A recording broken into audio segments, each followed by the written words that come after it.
In my own personal experience, and I was here during SARS in 2003, and then the GFC during 2007, 2008, 2009. So I've been through this to a certain extent before.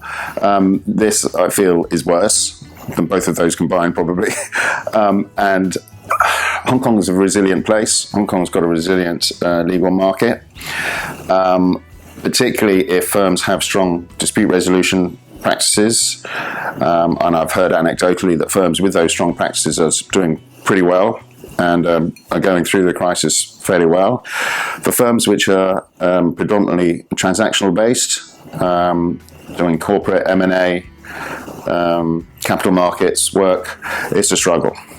And also those are high cost practice areas to run, whether because of the wages, because of the rent, and if you've got too many lawyers not being fully occupied, their utilization rate, to quote something, I don't know what it means, but that means that those firms are going to struggle.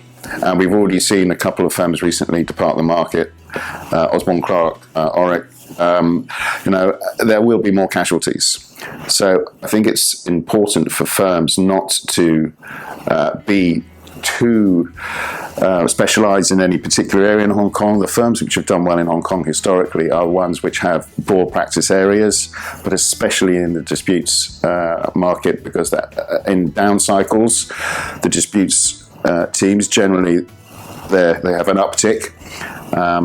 So I'm pretty confident that the legal market in Hong Kong is resilient and will come through this, and we have a service-based economy in Hong Kong, which is a lot of it based on property.